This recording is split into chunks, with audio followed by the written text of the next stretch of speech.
Good evening, everybody, and welcome to the ARM Wellness event, themed Thriving in Health and Wellness Amid the Pandemic. We thank you for joining. We hope you're staying safe. My name is Raphael Emeonu, and I'll be moderating the event.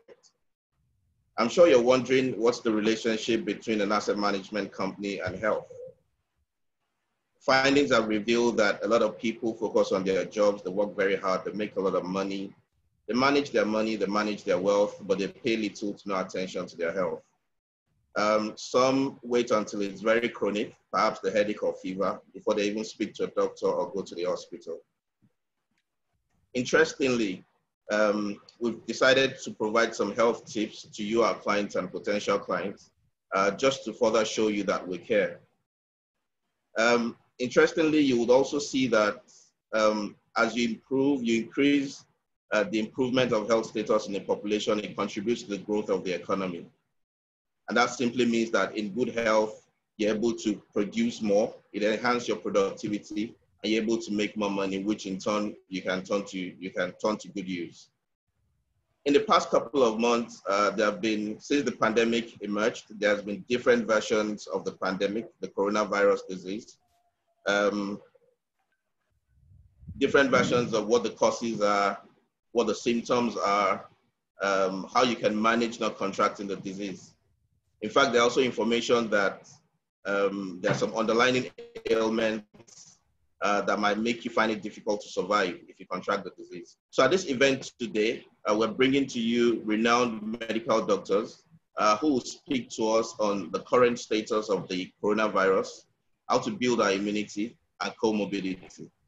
Please join me in welcoming Dr. Pamela Ajayi and Dr. Tosima Jekodumi. Unfortunately, Dr. Tosima Jekodumi had a call for emergency, but he will join us later on. Permit me at this time to also state that as we listen to the presentation and we have questions that come up, let's send those questions in through the chat box. We will attend to those questions at the end of all the presentations. Without any further delay, let me introduce our first speaker, Dr. Pamela Ajayi, founder and managing director of SynLab Nigeria, creator of the popular medical program Doctors on Air, experienced physician, alumnus of Harvard and Lagos Business School, member of numerous professional bodies, including Healthcare Federation of Nigeria, Guild of Medical Directors, Society of Lifestyle Medicine of Nigeria, and Health Writers Association of Nigeria. With her wealth of knowledge and experience, she serves on the board of several organizations. Please join me one more time in welcoming Dr. Pamela Ajayi. You're welcome, ma'am. Thank you very much. Good afternoon, everyone. I must say it is an honor and a privilege to be here today, to be able to share with you some of my knowledge and experience that I have been able to get while during this pandemic. I hope everyone can see the screen. What I have here is thriving in health and wellness amidst a pandemic.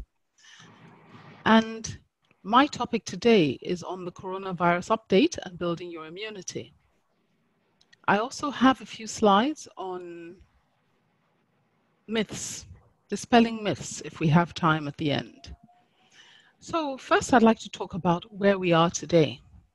In Nigeria today, if you look to the left of the screen, we have currently got about 40,000 positive cases. We gained 543 cases yesterday, and we have had 813 deaths. Now, you may ask, what does this mean? It's actually quite a good thing, because when the pandemic first started, if you look to the graph on my screen, you will see that it actually started January to about March, and it looked as if all the cases that were being tested were dying. And that was extremely alarming. And a lot of people thought, oh my goodness, this is a really deadly condition. And that was the reason why they had a lot of what you might call false predictions initially. But as you see, as they tested more and more, we started finding out there were a lot more cases that were confirmed that were not symptomatic and not actually killing people, which is a very good thing. Now, worldwide, there are a lot of cases. In the US, for example, there are actually 70,000 new cases a day. You might say, my goodness, 70,000 new cases a day when we've only got a total of 40,000? What's responsible for it? Well, first they actually on their second spike, you can see they had a situation whereby they had the first spike, they went into lockdown, and after lockdown, things have just been escalating. But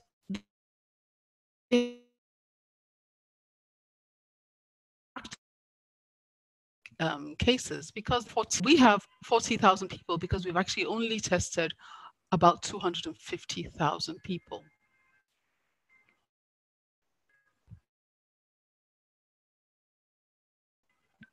So, where do we stand in Nigeria? In we are still on our first, and a lot of people would be asking whether we have what is happening to us right now. Do we have are we in the first spike? Have we reached our peak? And the answer is no. Lagos currently has the highest number of cases with about 13,000 cases, and the Federal Capital Territory is second with 3,297 cases. Going on to the disease. The disease has actually been evolving. It's a new disease. Coronavirus is a new virus. And so we're learning new things about it all the time. And what we have found so far is that it has about 3 stages.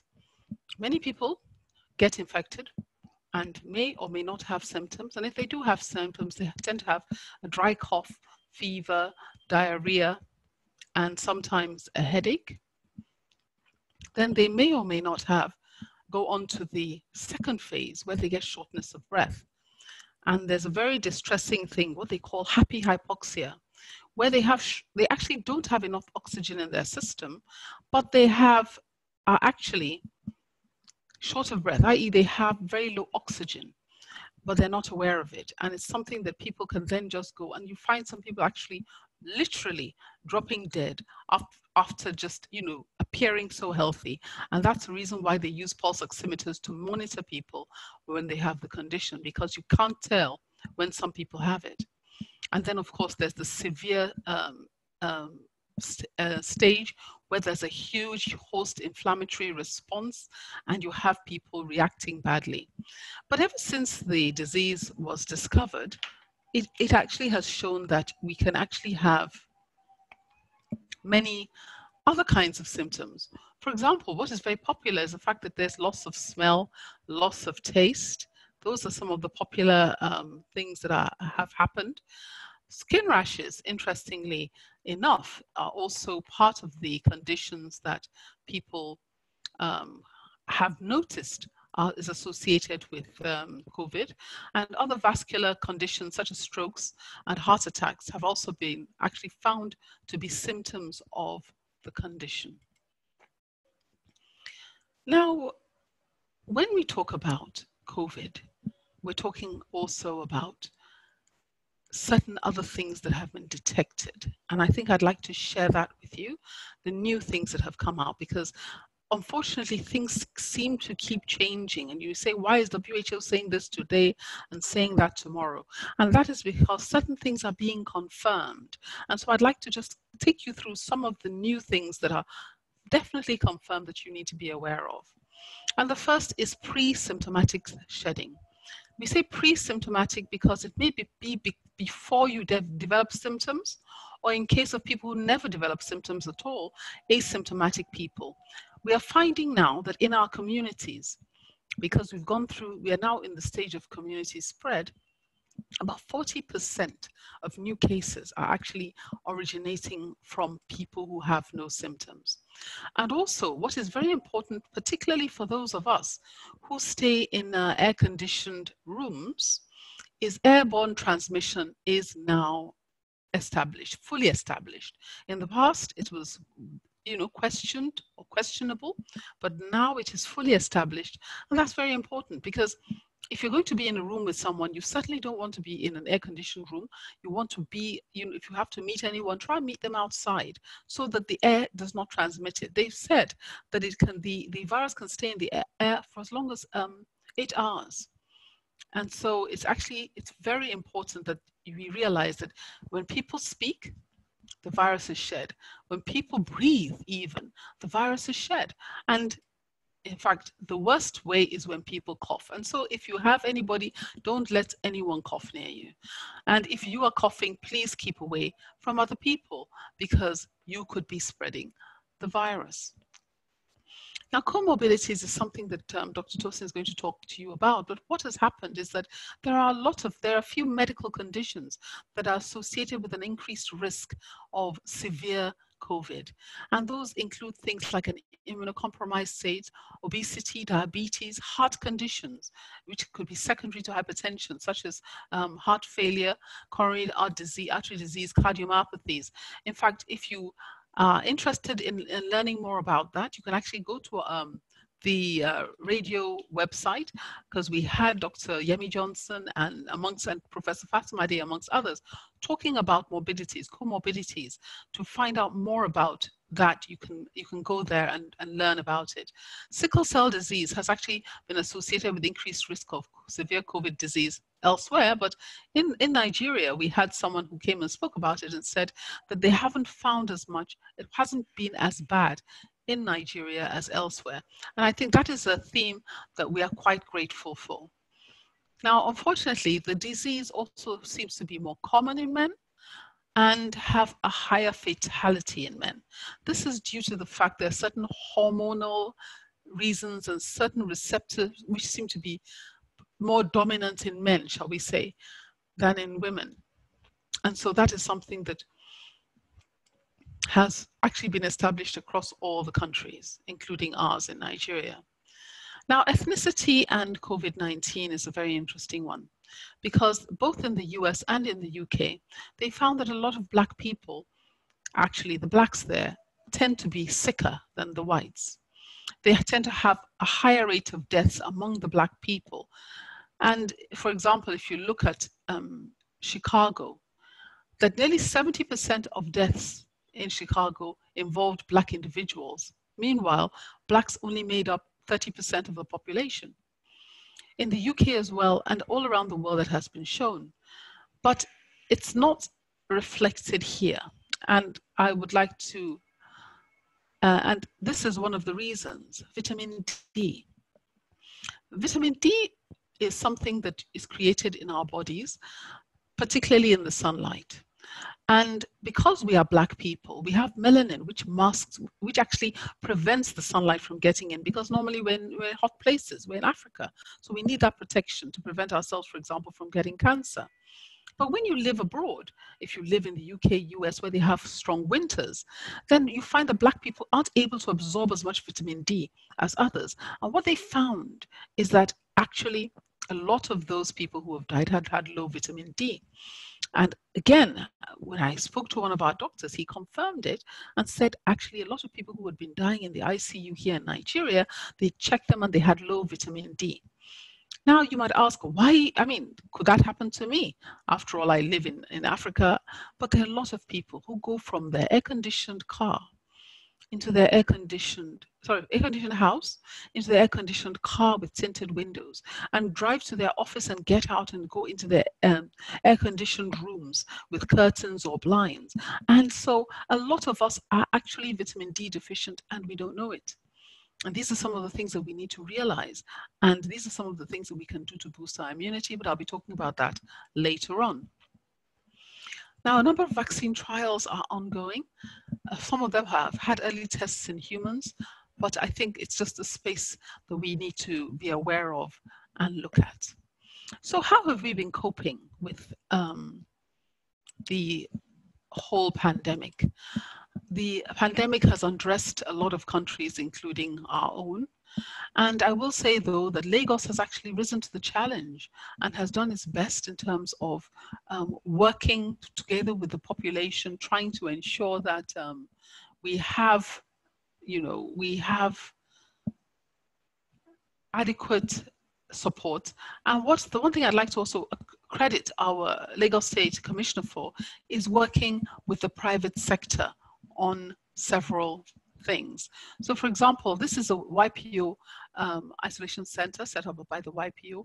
They came to the rescue or rushed in to assist us very early in the pandemic and set up this beautiful world-class isolation center in Etiosa. And it was something that was launched by our governor and the Commissioner of Health. But fortunately now we have a lot more centers that have come up all around Lagos, which are able to take care of COVID-19 patients. So you may ask, what kind of precautions can I take? Most people looking at that isolation center are saying to themselves, God forbid, I don't want to go there. I don't want to have anything to do with that center. So what can I do to actually look after myself in this difficult time? The first thing I will say is personal precautions. These are paramount. You need to wear a mask all the time. We always say in public, but also in private, if people happen to be in your house that you haven't seen for a while or have come in from outside. Maintaining physical distancing, washing your hands, sanitizing, avoiding public places wherever you can. And whenever you are sick, isolating yourself.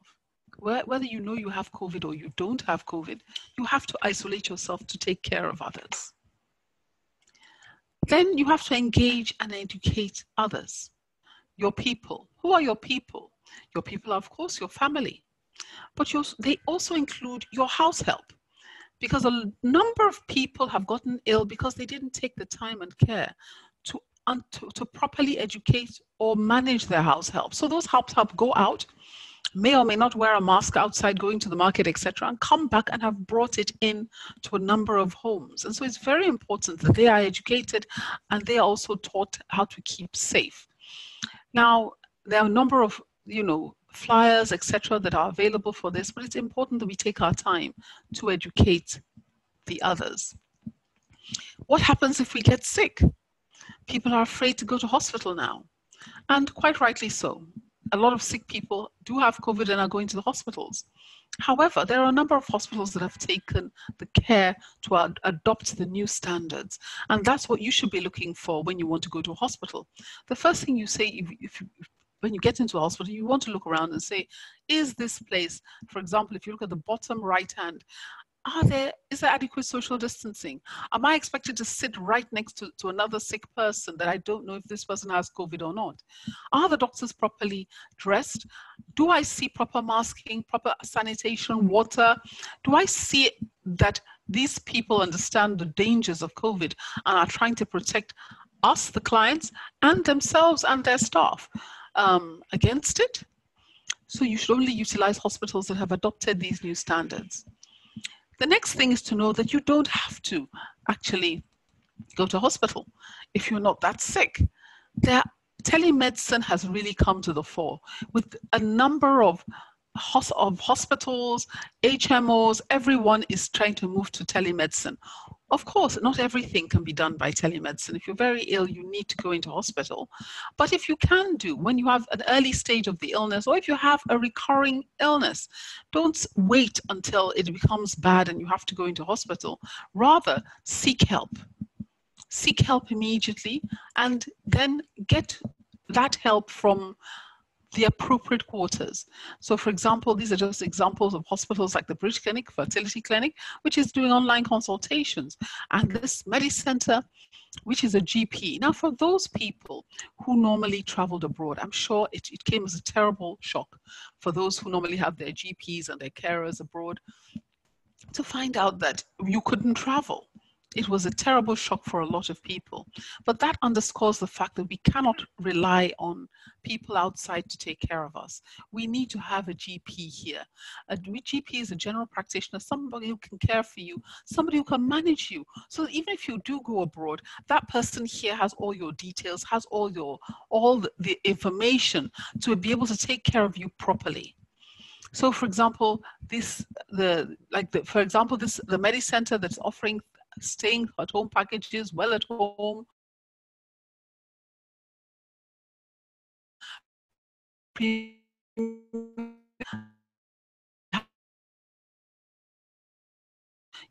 find a place of myself and my family that will have the standards. In Nigeria now have excellent coming on, and there are many of them.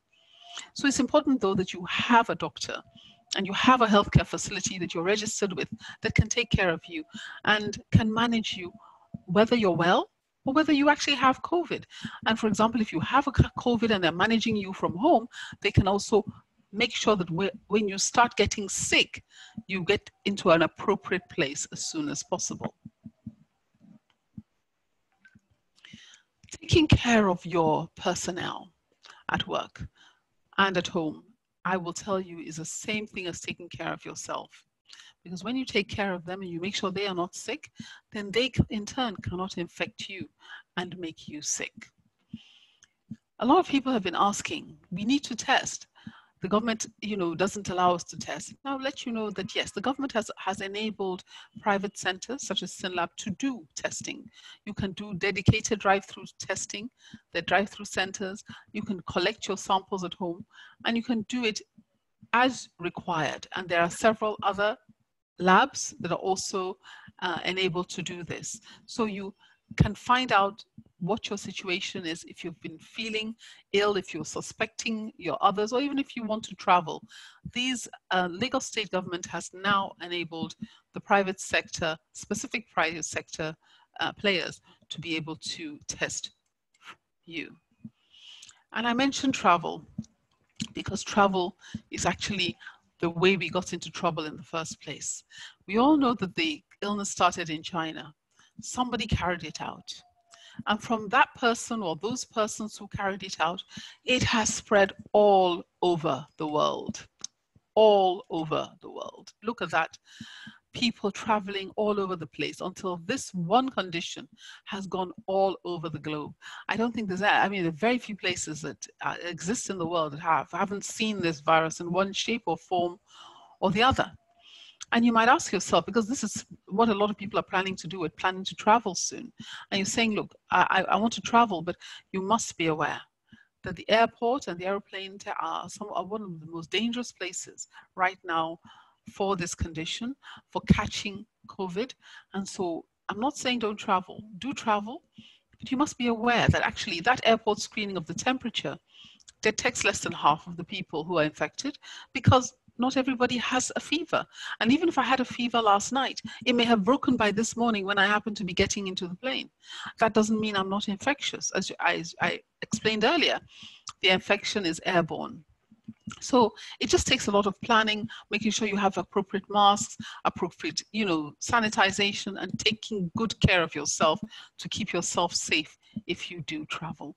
And when you actually look at the Nigerian Presidential Task Force has also released a number of conditions for people traveling back into the country, etc., to try and manage the importation of the condition. Building your immunity. Hippocrates said, let food be thy medicine. So I want to explain what immunity is, building your immunity. Immunity is something that is inherent in you. It is the soldiers that fight the bugs that come out and battle. It's your army, your internal army against bacteria, against viruses. It's what actually keeps you safe. So it's important that you look at it, but you have to understand that building your immunity, all these things I'm going to talk about, they do not treat and they do not prevent COVID. What they do is that if you do build your immunity, if COVID comes, then you will have a stronger response. Your body is able to fight the bug better and keep you healthier. So instead of somebody who might have gone to ICU, because you've built your immunity, you will then have, maybe even be an asymptomatic or a mild person. So the first thing I wanted to talk about are types of food that they promote inflammation. When I say why inflammation, if you remember one of the slides I showed earlier, it showed that what takes you into ICU, what is the huge problem is what they call the cytokine storm. And that is a hyperreaction, an overreaction, an excess of inflammation that your body puts in response to the COVID-19. And there are a number of foods that promote inflammation. We don't want inflammation. Inflammation causes a whole lot of problems in our body. So all the white foods, sugar, wheat, bread, certain processed, all the processed foods, these are things that you don't want to eat. Artificial sweetness is something that comes up again and again. In general, foods you shouldn't eat include table salt, the raw table salt. You need to get rock salt. And in fact, in Nigeria, I would say try and reduce salt. Nigerians eat about the highest amount of salt of anywhere in the world. And it's actually partially responsible for the levels of hypertension that we have in our community. So it's something that we need to cut out and cut down on. Vegetable oil, things like margarine that are artificially processed, they're not natural oils. Find a way to eat coconut oil, palm oil, olive oil. Try and avoid things that are just called vegetable oil because it doesn't mean anything and often it's highly processed and may contain a lot of chemicals. You want to be keeping away from chemicals. You want to be keeping away from processed food. You want to be keeping away from artificial sweeteners, etc., to keep healthy. So these are things you need to avoid. So what you want to ask, and this is the last slide that I have. So what do you want to be eating? You want to be eating good food. If you look at this picture I have shown you, the food that is green, the food that is colorful, the food that looks, try and eat something green every day. Our efforts are good. They're very good for us. Okra, all the green vegetables. These are the kinds of things we need in our system. We need zinc. If you can have, increased doses of vitamin C, 1,000 milligrams daily, as preventive. Try and get vitamin D. If you can check your vitamin D3 and find out if it's low, then you may need to take it. Or go out there in the sun, if you can, and get natural vitamin D. E, A, B6, all of these things are found in green vegetables. These are also additional supplements that can also help to build your immune system. Also very important, I didn't put it here, but it's exercise. Exercise is so important. If you are not exercising, you want to be exercising a minimum of half an hour, 5 times a week. And you also want to get adequate sleep. Adequate sleep is so important. And then, interestingly, laughter. Having a positive attitude. It is so easy to have a negative attitude and to feel, like if things are getting on top of you, particularly with the collapsing economy, but you need to be grateful. You are here, you are alive, you have your family with you. There's a lot to be grateful for. Sit down with them, laugh, have a good time and be grateful to God that we are all here and we are all together. Thank you very much.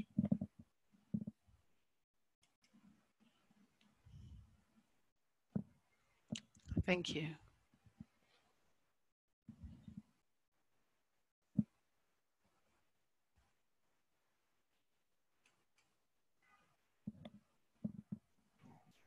Thank you very much, Dr. Pamela. That was very insightful, very informative. We've learned a whole lot, I believe.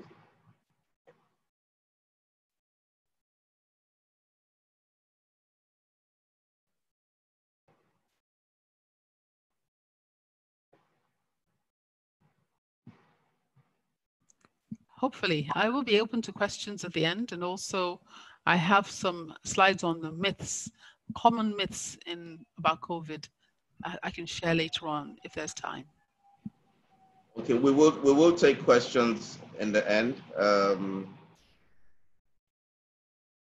we'll take questions in the end, but it's been very, very informative. I've learned a whole lot. Little did I know that it's now airborne. So that was quite informative, that COVID is now airborne. So we need to be very careful, especially those of us that love to stay in the air-conditioned space as often as we can. Again, that 40% of the cases right now is caused by asymptomatic individuals. That's quite informative as well.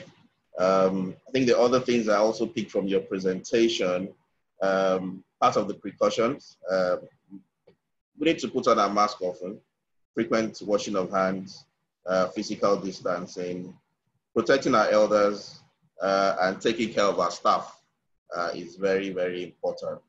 And then building our immunity. You said laughter and staying very positive is one of the things that we can also do. That was very, very important as well. I picked that as well. Eating our green vegetables, I picked that as well. Staying away from inflammation foods, processed foods, sugar, bread, salt. I picked that as well. And vitamin D, all that you said about vitamin D was very, very informative as well. I never knew, little did I know about that. So those are quite informative. We thank you very much for honoring this session. I'm sure a lot of us here have learned a whole lot. Thank you very much. We thank you so much for that. So we would like to confirm if Dr. Tosin Majekodunmi is here.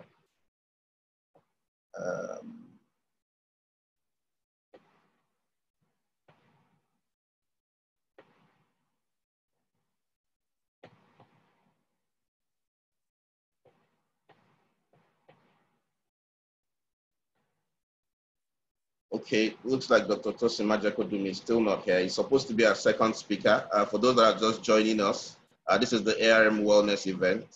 Dr. Tosin had an emergency a few minutes before the event started. So apparently he's still dealing with that. So we'll just quickly move on. So essentially, I mean, we've heard some insightful information from Dr. Pamela. So it's just important that we need to live with this information. In as much as we like to work, we like to chase our goals, we like to chase our dreams, our ambitions, our health is very important as well. So we need to live by this information that we've gathered today. By the way, we need to do a bit of evaluation on ourselves as well. Since the emergence of COVID-19, has it affected our finances? Has it affected our financial health in one way or the other? For those of us that know about emergency fund, the rule around emergency fund is to have 3 to 6 months worth of your living expenses stacked somewhere for your emergencies. Is that still intact, or COVID has sort of affected it in a way? We need to look at that as well. Those of us that have intended to leave legacies for our generations, leave legacies behind for the next generation, are those things still intact as well? Are we still looking at that? Is that plan still intact? If COVID-19 gets serious in Nigeria today and some of us get to lose our jobs, we will be threatened financially. We need to do those evaluations so that we can put ourselves in check. But while we're doing this evaluation, 3 things are very important. If you follow the financial planning philosophy, it will give you peace of mind. It will help your health to stay in a good state. If you know your state as well in the financial life cycle, you'll be able to apply the right investments at the right time. It will also help you. And thirdly, the reason we invited Dr. Pamela here today to speak to us about taking care of our health and paying attention to our health. Those 3 things are important, because without your health, the wealth that you're managing might go to somebody else, and that is not what you want. So very quickly, I'll just remind us about the financial life cycle. Every one of us that are here today belong to one of the stages on this picture that we can see on our screen. Stage A is just a young man. Is a young man that probably just graduated from school, just concluded his NYSC. The thick green line that you find there represents income. The broken lines represents expenses. So this young man just got out of school, finished NYSC, got his first job. He got his first job. He's not paying much bills. His parents are still paying most of his bills because he still stays in his parents' house, perhaps driving his parents' car. So he has cash flow that he needs to begin to save to have a nest before he starts a family. By the time he starts a family and move out of the house, you can see that the expenses have grown up. The expenses line has gone up. So he has more expenses to take care of. He's moved out of the house. He now pays house rent. He has started a family. Children are beginning to come on board. They now go to school. So expenses begin to increase until it gets to a point, which is point C. Just before point C, where you find the intersection, that is when the kids leave the house. The graduates now, they left the house. So he's at the peak of his career. Opportunities are now beginning to come up for him to make more income. So his income begins to grow. Expenses have sort of declined. So from that point, that's the peak of his career. And then after that point, income begins to decline again as he falls into retirement. So what is expected of you at point A is that as you save, you need to have more exposure to your long-term goals. Have some exposure to your short-term goals and a bit in your emergency fund. As you move to point B, when you start the family and you're in deep into the family maturity and development stage, you need to reduce your long-term goals a little bit, increase your short-term investment goals, and then your emergency fund as well. And when you move back to point C, increase your long-term investments so that you can focus on your financial independence and retirement. Increase your long-term investments, reduce your short-term investments, as well as your emergency funds. And then when you go into retirement, have more of your short-term investments, a little bit of your exposure to long-term investments, maybe about 10% of your assets. And then you have emergency fund as well. What is critical here is that at point A, you need to have exposure to at least health insurance. What that will do for you is to also help you take care of your health at that point while you manage your finances according to the right plan. Also have exposure to health insurance. They're cheap, they're cost effective, they help you so that you can also, check yourself often and ensure that as you're working hard, your health is in good state. If you start a family, then you need to expand that health insurance to accommodate your wife and your children so that everyone can at least have access to good health checks at every point in time. By the time you get to point C, you can maintain that. And by the time you move further down from point C, that age might not allow you to have access to health insurance. So what you then need to do is to make your health savings a component of your emergency fund so that if anything happens, you have monies to fall back on to be able to take care of your health. So the next slide here is just to speak to those different stages and the kind of investments that we can do, we can have exposures to at that stage. I've spoken about how you can break your investments into the different categories, long-term, short-term, and medium-term, as well as your emergency fund in the previous slide. So here is just to look at the different investment instruments that you can look at while you pay attention to having your health insurance as a young adult, expand the health insurance to accommodate the family members as you move into family development and maturity. As you move to that stage as well, you need to begin to pay attention to your trust, will as well. Should inevitable happen, you need to make provisions for the family. As you're planning for the children's education, you need to also pay attention to some life insurance policies as well that can help to ensure that those dreams are achieved should inevitable happen. When you move to the pre-retirement stage, you need to continue with the expanded health insurance, which covers you and your wife, should it be that the children have left the house already, just so that you can continue to have access to health checks. And then you can begin to look at in-cap solution. That is also a product that sort of provides for you if anyone is incapacitated and you need a third party to take care of your assets on your behalf.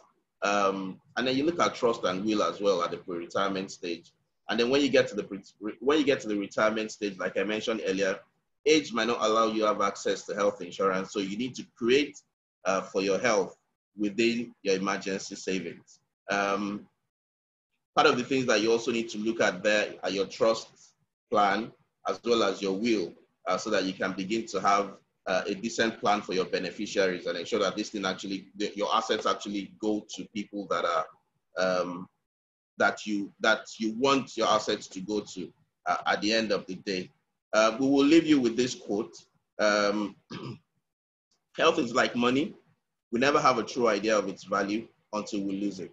So at every stage of our life, as we work so hard, as we plan our finances, let's pay attention to our health. We will be taking your questions at this time, and also at the end of the Q&A, we'll provide you contact details of Dr. Pamela Ajayi. Once again, we thank you for attending, and please continue to keep the questions coming so that we can do justice to them. So Dr. Pamela, this is the first question that we have here. Do the Lysol disinfectant sprays really help with killing airborne COVID-19 particles in a closed room? Yes, I believe Lysol contains a mild bleach solution. If I'm correct about that, then it should do. It should help with killing them. Okay. The second question is, if I don't leave my house at all, can I still contact the virus? Unfortunately, it's not about you just leaving your house, but yes, because if you don't leave your house, but other people come into your house, come and go from your house, be it your house help, be it somebody the plumber who came to fix the bar toilet, or your cousin who came to say hello, you can definitely still contact the virus. So we just have to live all by ourselves. No, I think the key is to actually just make sure that everybody is protected. So when anyone has to come into your house, they should wear a mask. At the door in my house, we have the hand sanitizer. You can't come into our house without shoes on. So you have to take off your shoes. You have to put on sanitizer. You have to put on all of these things. And this is even for family. So if I step out of the house myself, and before I come back into my house, I can't just walk into the house because there are other people in the house. There are vulnerable people in the house. So we have to make sure we sanitize, we clean ourselves, we make sure that everything possible is done to take care of people who are at home. So that reminds me of a client I spoke to over the weekend, and she just told me to hold on, and I heard her shouting, "Put on your mask, put on your mask." And by the time she came back to the phone, she said one of the artisans came to fix her DSTV, and he came in without a mask. And she had to tell him to go get his mask before he comes back into our apartment. She was very right. Very, very right. Yeah. The other question here is, are the COVID symptoms in adults different from the symptoms in children? That's actually a very, very good question. Because actually what we have found in general is that children are asymptomatic. Whether a lot of children are asymptomatic, and a lot of children, particularly those less than 10, tend to have it very, very mildly. It's not to say that children don't die of it, and also not to say that children can't spread it, because they can, but it tends to be very, very mild or actually totally asymptomatic in them. But all the symptoms are the same. So for example, diarrhea, which occurs in adults and in children, occur, but the children tend to have very few symptoms, if any at all. Okay, so let me use the advantage I have to ask the next question. I saw something about Kawasaki. I don't know if you want to elaborate on that. I heard it's the children version of COVID-19. It's just an extreme, Kawasaki syndrome is just an extreme syndrome which could actually potentially kill children. So there are a few children who have died from COVID-19, and Kawasaki syndrome happens to be one of the conditions that has actually taken them out. So it emanated from COVID-19, am I correct? It's a reaction. It's a kind of reaction to the COVID. To the COVID symptoms, okay. Okay, so the next question here is, please, what is your opinion on the current debate if it is safe for students to resume now or next year? That's actually a very good one. I think, to be honest, for as long as people can stay away from gathering in large numbers, the better. The issue for the students is not so much the safety of the students. Actually, it's a huge debate that's going on in America right now. But the fact is that The students probably get it and probably spread it among themselves, and they'll probably be fine. Most of them will be fine. Although one or two of them might succumb from it or succumb to it. But the issue is that those children can then spread it to their teachers, take it home and spread it at home. And that's where the problem comes. When you have the older people, particularly those elderly, those over 60, or even in our society, those over 50 are actually particularly vulnerable.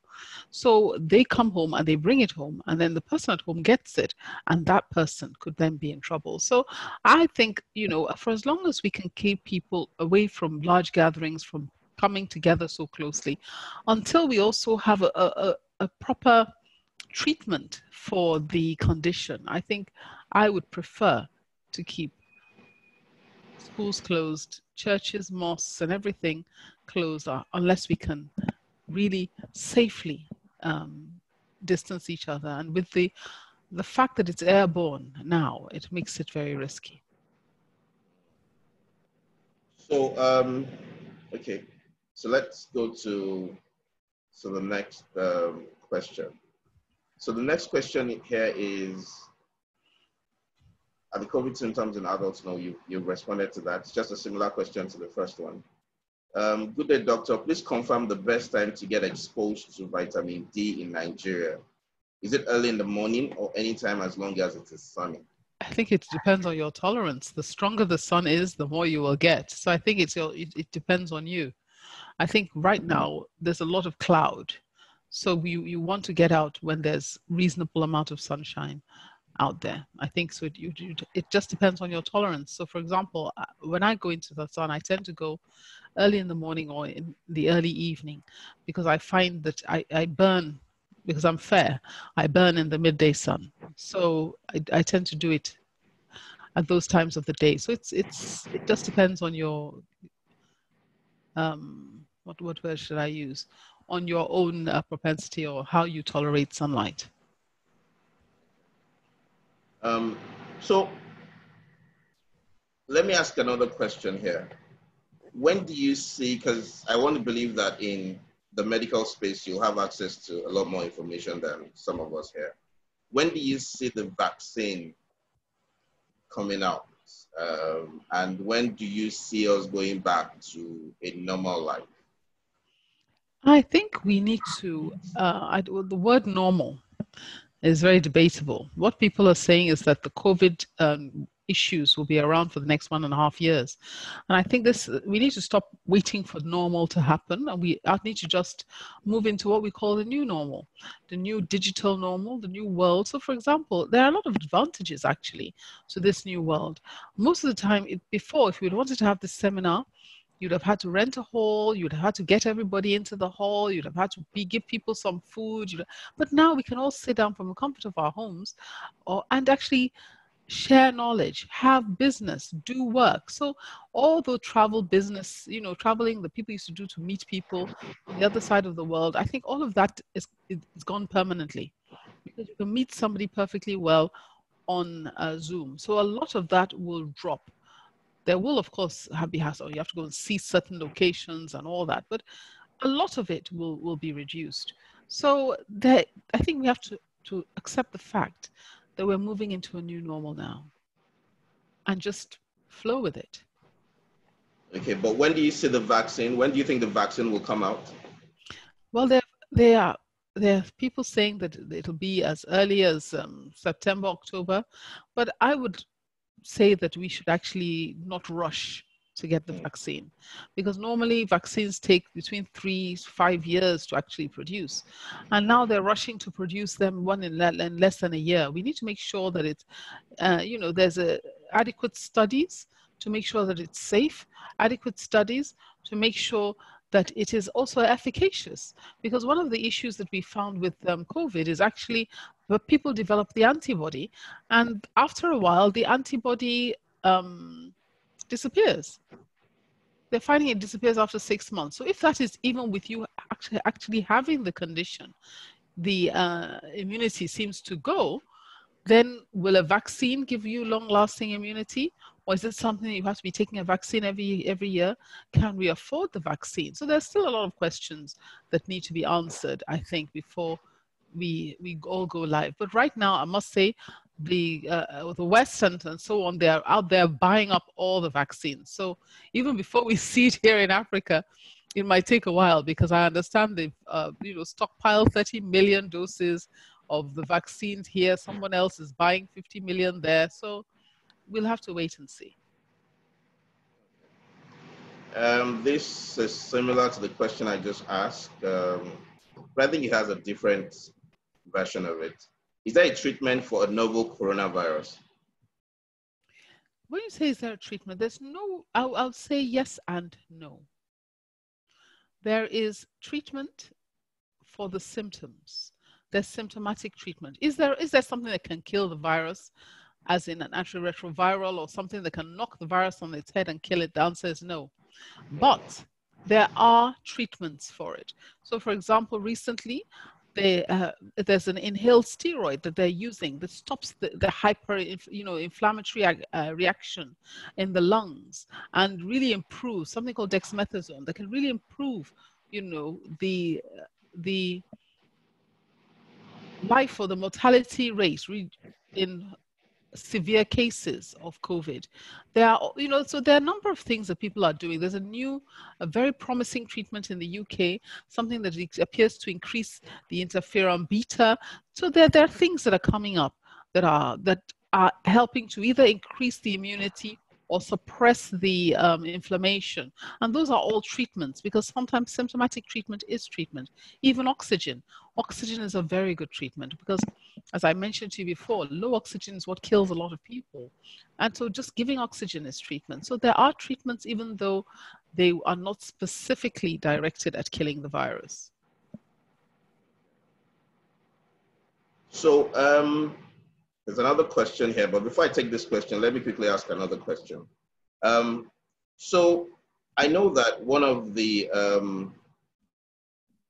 symptoms is lack of taste, or you lose your sense of taste or your sense of smell, right? So, there are times that we eat certain things and the next person to you says, this tastes good, but you say that it's tasteless. So at what point do we need to begin to suspect that person that this man needs to go for a test? I think, you would know. It's not just a simple thing like that. I mean, there are loss of smell. For example, if you have allergies, you just have, some of these things, your nose gets blocked, etc. Then you sometimes, just would have, just have your nose blocked. You can't smell anymore. That doesn't mean you have COVID. But I think the loss of smell is quite pronounced and often comes with a loss of taste as well. And so it's something that you would definitely notice, because it would be prolonged. It wouldn't just be a one-off. It'll be something that maybe, for the past 1 or 2 days, people are saying, can you smell that fire? Oh my goodness, this thing is rotten.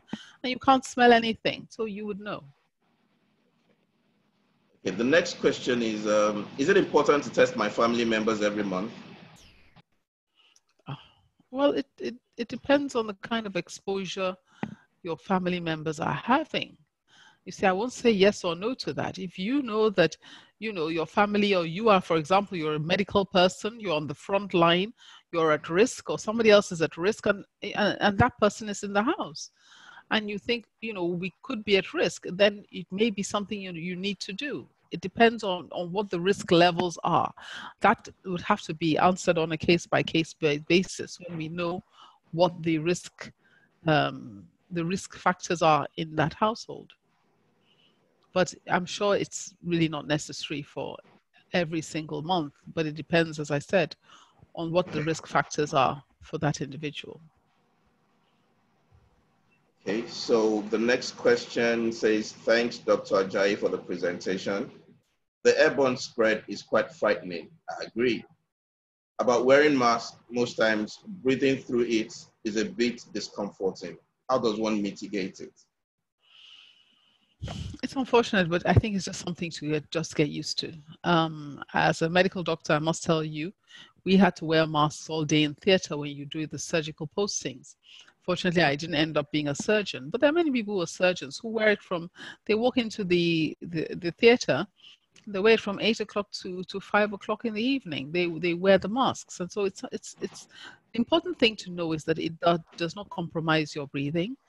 It's just uncomfortable. And so if you just get used to it, or carry a fan, fan yourself and so on, or try and get one that is comfortable for you. Because sometimes some people wear very ill-fitting masks that make it very uncomfortable for them. Try and find a mask that is as comfortable as you can find. Okay. So it could also depend on the kind of fabric used in making the mask.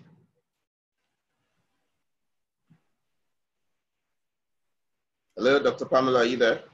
Yes, I am. Okay. I was saying that could it also depend on the kind of fabric, the texture? No, I think it depends on how comfortable it is to you. I mean, most people are wearing cloth masks now, and I think that's important to ensure that you just use the kind of mask that you can make that is comfortable for you. But as much as possible, try and make it a 3-ply, 3 layers, 3-layered mask. Try and avoid using surgical masks, not surgical masks, particularly the N95 masks, because there are now masks that are being made, commercially, reusable masks that have the respirators and things like that. But try and leave those expensive N95 masks for frontline workers that need them. Okay. Wow, here's another question. Are we getting a copy of this presentation? I think that's for you to answer, Dr. at ARM, of course. I believe you're recording this session. We will come back to you on this, sir.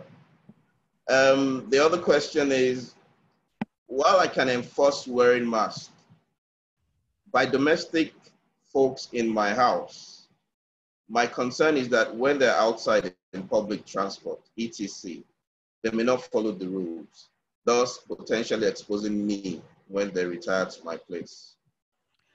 Thank you for that. That's actually a very, very valid concern.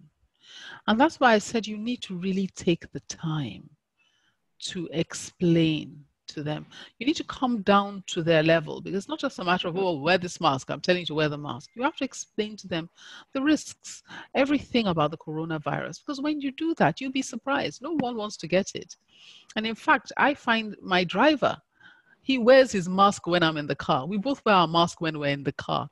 And when I go out, he says, Madam, you have not used the sanitizer. I must sanitize when I get into the car, because he understands it so well. He actually wants to make sure that I'm not bringing it into the car to him from wherever it is I've gone to, because of course I'm a frontline worker, I'm a doctor, so I go into work and I come back. So he wants to make sure that I'm, sanitizing and doing all that needs to be done before I enter the car. So the key is to make sure that they understand. And so you talk to them until they understand. And when they understand, they will do it. But if you see people who clearly couldn't care less, then it may be in your interest, particularly if you're an older person, to let such a person go. Let them go. So for example, in my mother's house, I went to go and explain to the people. And then one of the staff said, I can't stay, or I can't do this. We let that person go. It's better to actually let that person go than have somebody who risks contaminating you and your household. Thank you very much for that. I think you've answered this question earlier. What's the best time to get vitamin D in Nigeria? I think you've answered that earlier. So this one says, can one get an overdose on vitamin C? Well, that's actually a very good question.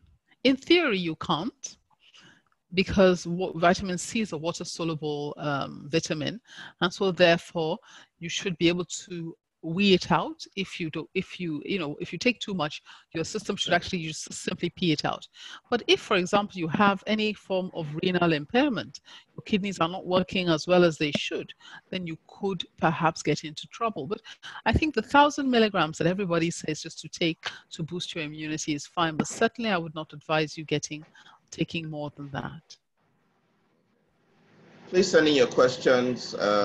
If you have any questions, please send them in. This other question says, do you offer financial plans? If yes, how can I get started? So I think that is speaking to ARM. Yes, we will share our details at the end of the presentation. Just be a bit patient with us. We will show up our slides at the end of the presentation, so you can pick our details from there. But you can also, in the meantime, you can have wealthadvisors@arm.com.ng as the email, wealthadvisors@arm.com.ng. So you can send an email to there. Someone will pick it up and speak to you. Just provide us with your details, your email address and phone number. Someone will pick it up immediately and speak to you. The next question here says, are there specific medicines to prevent or treat the coronavirus disease, like vitamins? And this is exactly what I tried to explain before. Vitamins, etc., do not prevent or treat the virus. They boost your immunity. And what they effectively do is, if you are unfortunate enough to come in contact with the virus, those vitamins enable, it's almost like giving ammunition, good ammunition. You can have soldiers fighting a war for you, and you give them a cutlass, or you can give them an AK-47 with which to fight the war. So when you're eating well and you're taking your vitamins, all the things that I highlighted when I was talking about building your immunity, exercising, sleeping well, and all the things that you need to do to boost your immunity, then when you do that, then that helps your soldiers, that gives them the AK-47, but it does not prevent and it does not actually treat the virus. So this question is, could you please explain more on the lifespan of the virus on materials, say on cloth, steel, wooden materials? Okay, I don't... Basically surfaces. Yes, I think there's a lot of variability in the different studies that have come out on that. You know, some people say it lasts, you know, so many hours on this, so many hours on that. But I can't really quote any that are, because it's not established. You see, even when I said it's supposed to stay around 8 hours in the air, that I can say, but how long it stays on clothes? It stays different on a silk, for example, than on a cotton, or for example, on a synthetic fabric. So those studies are variable. I think you could look that up on Google if you have specific things you want to look up, and look it up on what I would call credible sites. After this, I can share a screen where you can get credible information on the coronavirus from. But at the most, how long would you say that it would stay on any surface? So if for some it stays 2 hours, for some 8 hours, at the most, could it be 3 days? Could it be 1 week? You see, I cannot state that. You see, because I don't want you to quote me on it, because okay, you know, there was a study once that said, oh, it stays. They showed that it stayed on asphalt for 3 days. Now, how true is that? Other studies have come out and contradicted that. So I can't give anything that I can't be held to anything, because there are different studies that have shown different things for all of these things that have been mentioned. Okay, so this question is directly to you. What is the nature or testing protocols at SYNLAB, and what is the cost implications? Okay, at SYNLAB, we are one of the accredited laboratories for testing the coronavirus, and we have a specific, just call bookings.com. If you just go to synlab.ng, you can, .com.ng, you can actually book on booking, click on booking for the virus, and you can then just be taken straight to a page which will ask you whether you want to have a home service or you want to go to one of our drive-throughs. There are 3 locations, specific locations set up for drive-throughs. They are in VI, Lekki, and Ikeja. For those who are already using our services in Victoria Island, it is not at our VI facility. We are not doing it at our VI facility to protect people who are doing ordinary tests, to protect people who are having, you know, non-COVID illnesses. So for the COVID, you have to go to those locations or order in a home test. The cost is 50,400. That is the price that was set by Lagos State, and that is the amount that we charge. But also I should mention that we also do corporate testing. We also go to your organization and can organize testing for your organization. We've done that in a number of organizations that want to start work for people to come back into the office. That's interesting. So someone is asking that, do you want to share your personal contacts for them to engage you further? When you say personal contacts, what do you mean by that? Perhaps your email, I don't know, maybe your email. I think your email will be fine, your official email. Okay. That'll be fine. You can share the SynLab email. One of the things I'd also like to recommend is I have a radio show called Doctors on Air. It's free. Every Wednesday at 8 o'clock on Classic FM 97.3.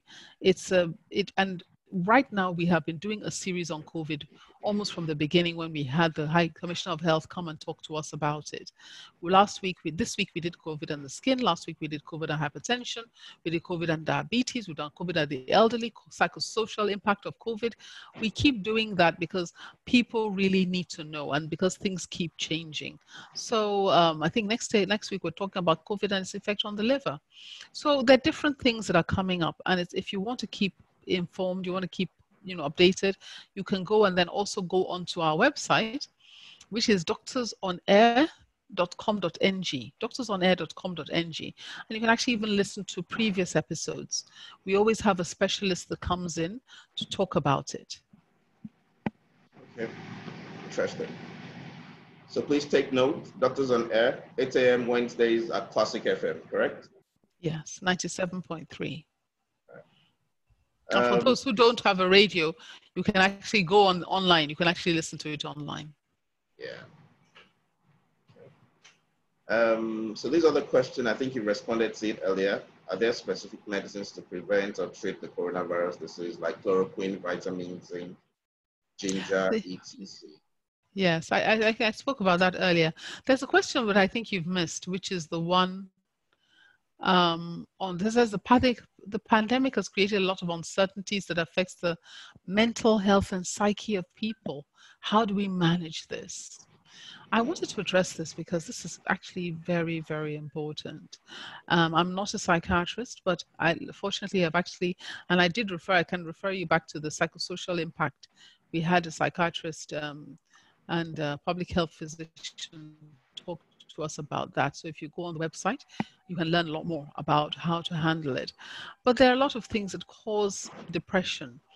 There's a lot of uncertainty in the environment. There's a lot of uncertainty because of the recession that the pandemic has assisted in creating. I mean, it was already on its way in with the drop of oil prices. And there's a lot of people who have lost their jobs or who are worried about losing their jobs. And I think the way to manage this is several-fold. I think the first is to call on your spirituality and to build yourself up and have faith in God. The second is to think positively and look for opportunities. There's some people who have started businesses that are booming. Some people have started creating masks. They produce masks. They produce PPE. They produce a lot of things that are needed in this environment.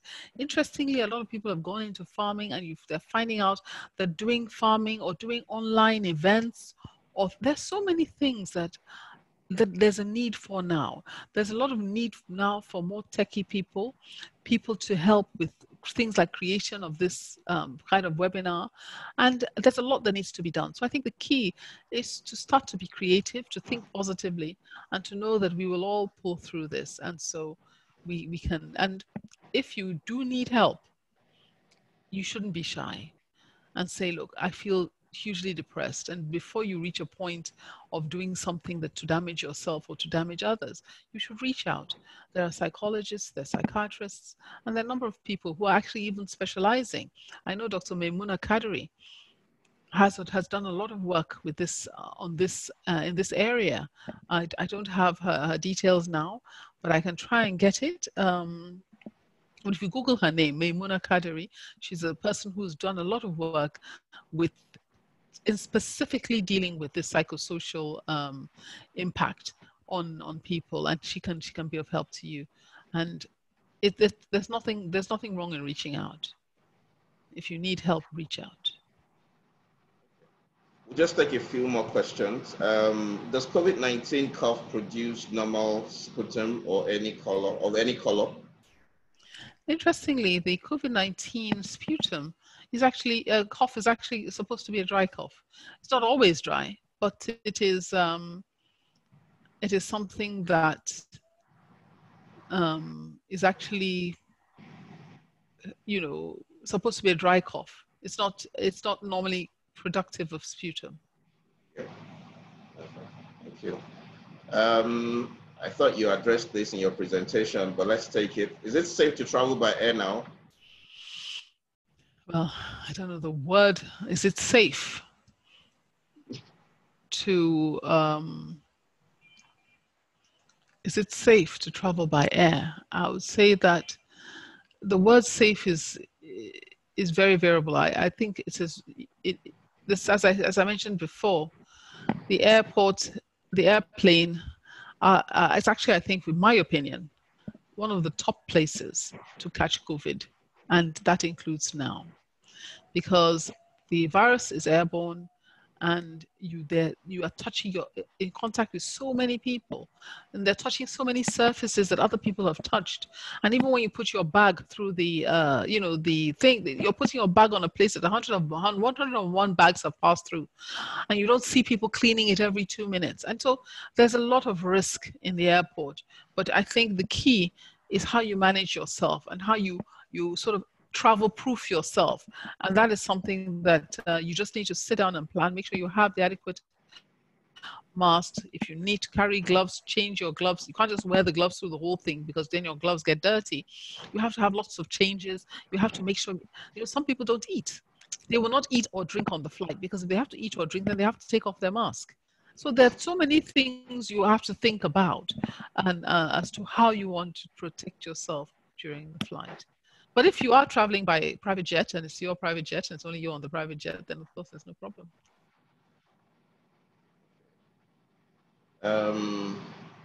Here's another question that says, it takes a while to get results from test centers. What kind of medication can one be administering while waiting for the results?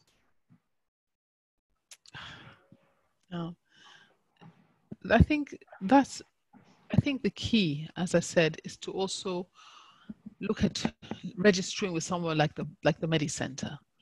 If you know you are at risk, if you know you're self-isolating, it's not for you to just start taking drugs. It's not safe for you to just take drugs as a layperson.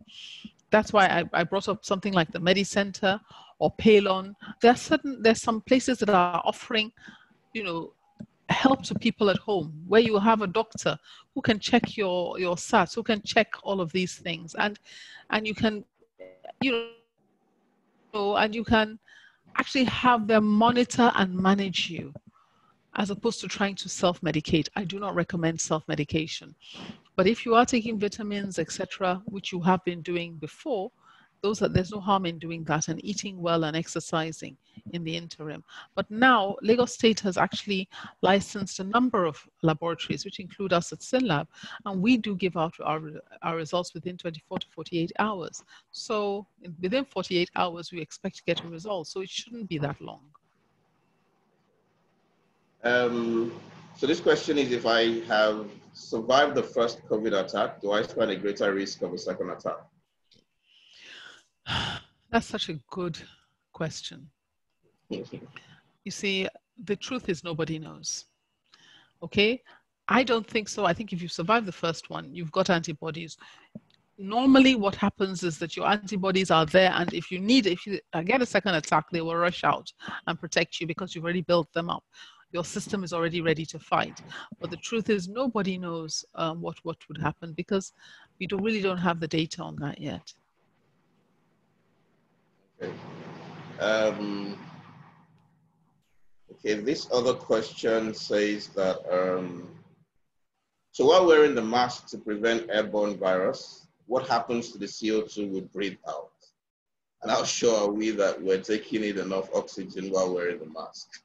Okay, that's a very nice one, because that's actually one of the common thoughts. No, it has been shown, and in fact, there was a fantastic video somebody had on WhatsApp the other day, where the man actually put on his pulse oximeter, and he wore it, and he did all sorts of things, wore the mask, etc., to show that no, there was no drop in your oxygen. It does not affect you when you're just doing normal things. Although when you are exercising, it is not advisable to wear a mask.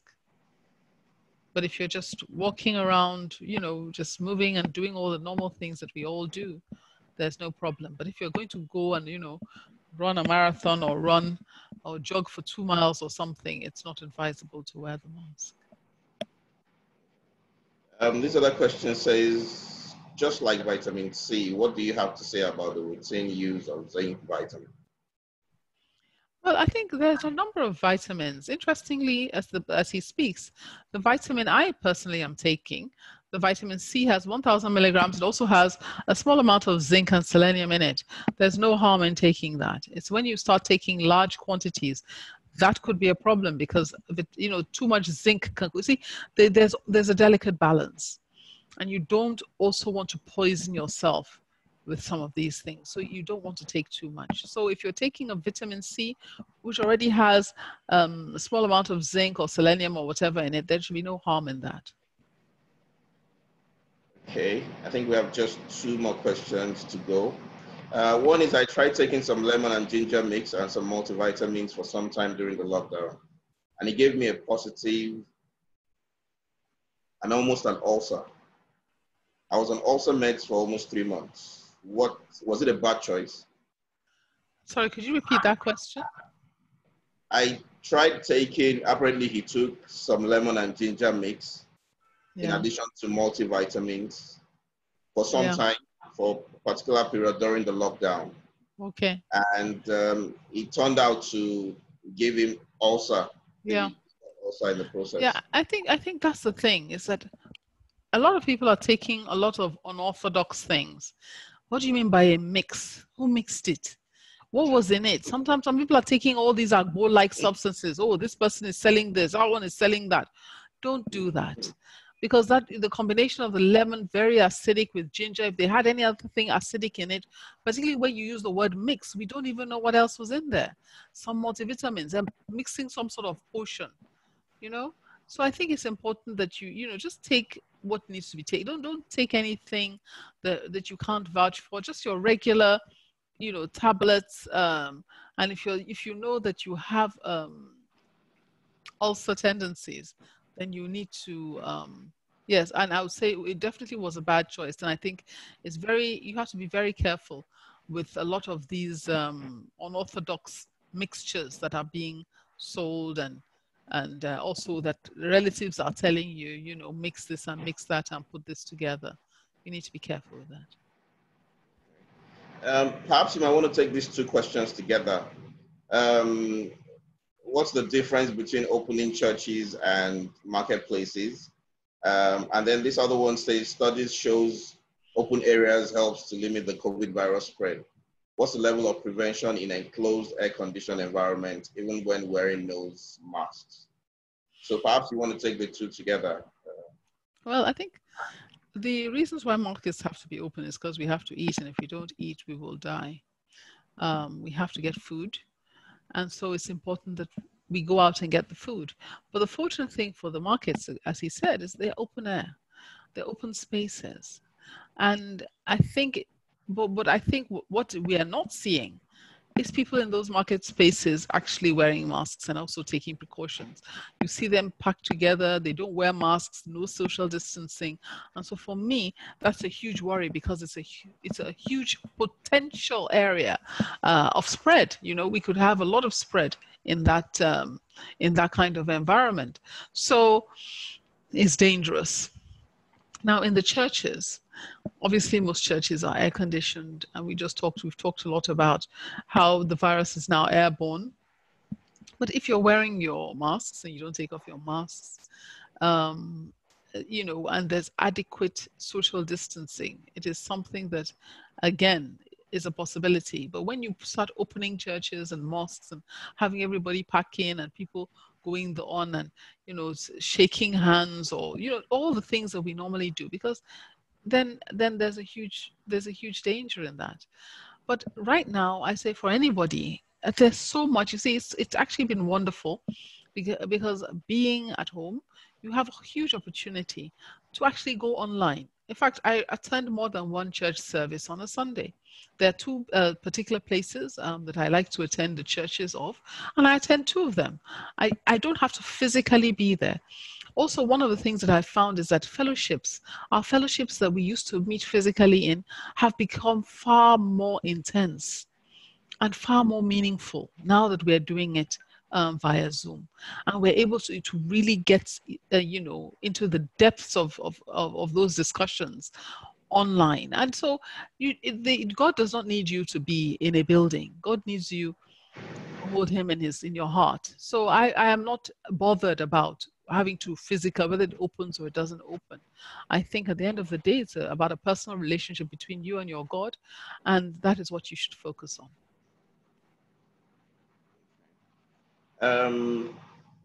So this next question says, what about CAC 1000? Is it good? Yes, it's good. Okay.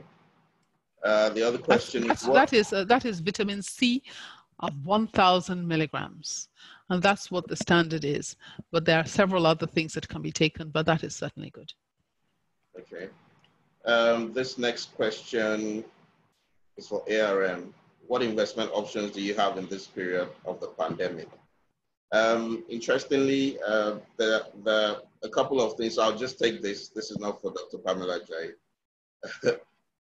So interestingly, there are a lot happening at this time. But we can just quickly say that you might want to look at short-term opportunities in the money market space. We have the money market fund. You might want to look at taking advantage of the dollar space. You might want to look at our Eurobond mutual fund as well. And if you want exposure in bonds, you might want to look at our fixed income mutual fund. And if you're looking at stocks, because a couple of very good stocks are selling at a discounted price at the moment. So you might want to look at our Discovery Fund, our Aggressive Growth Fund, our Ethical Fund. They're all mutual funds. If you want direct investment in bonds as well, we can offer that. If you want direct investment in securities as well, we can do that. And if you're looking at safe, secure, good title, real estate investments, we offer that as well. The next question I will take at the end of this presentation, which is what do we do in ARM? So the final question here is, you just said we need spiritual connection, so why not open the church? Well, I mean, I'm not the one personally keeping the church closed, but what I was saying was that we do need a spiritual connection, and we need our connection with our God. You don't have to go to church. You can invite God into your house, into your home, into your heart, and achieve the same thing or even better.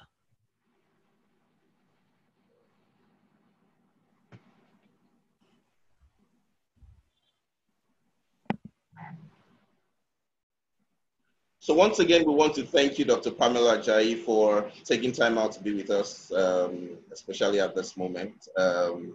Your email is pamela.ajayi@synlab.com. Did I get that correctly? Yes, you did. Okay, so if you want to reach her, you can send her an email, pamela.ajayi@synlab.com. On your screen right now is our own contact details at ARM, wealth advisor at arm.com.ng. Our services include pensions, investments in the different mutual funds I mentioned earlier, real estate, trustees, where you can also get a will at a very cost-effective price, specialized funds like infrastructure fund, agriculture fund, and we're located in Lagos, Abuja, and Port Harcourt. You can reach us in all the 36 states through our ARM pension office as well. So speaking about what we do at ARM, our business has been built in such a way that we provide for you from cradle to the grave. If there's anything like beyond the grave, we're also available to do that. We're also available to do that because currently we manage assets for at least second and third generation of certain families. So at our ARM Investment Managers arm, that is where we manage your assets in terms of asset management. We'll provide you with mutual funds, we'll provide you with financial planning services just to help you ensure that you align your long-term goals with long-term investment instruments, your short-term goals with short-term investment instruments, your mid-term goals with medium-term investment instruments. What we do there essentially is to ensure that you make your money work as hard as it should, and then you realize your ambition. At ARM Trustees, we provide the trustee service and the will service. This is to help you ensure that all that you worked hard for eventually goes to the loved ones that you actually want them to go to. On the agri side, we're actually involved in large investments in that space. On the infrastructure side, on the infrastructure fund manager side, this is the part of the company that also invests in infrastructure. Midstar Africa is actually the real estate arm of the group. So we have different developments in real estate, and this business is actually extended to 5 different African countries. At ARM Pensions, second largest pension fund administrator in the country, we provide pension services according to the PENCOM regulations and guidelines. So we manage your retirement assets. ARM Securities, we provide security services, stockbroking, bonds, and the likes. ARM Financial Advisors is actually a digital platform. ARM Capital Partners is our private equity platform. We've been around for 26 years, and we've been catering for a whole lot of clients across the world, both in Nigeria and outside Nigeria. So essentially that's what we do. So we're here to stay with you at every stage in your life, and we'll provide the right investment instrument, the right assets that will help you achieve that ambition that you set for yourself, and the future, and building the future as well. We'll sit with you and ensure that we'll help you build the future. So essentially that's what we do at ARM.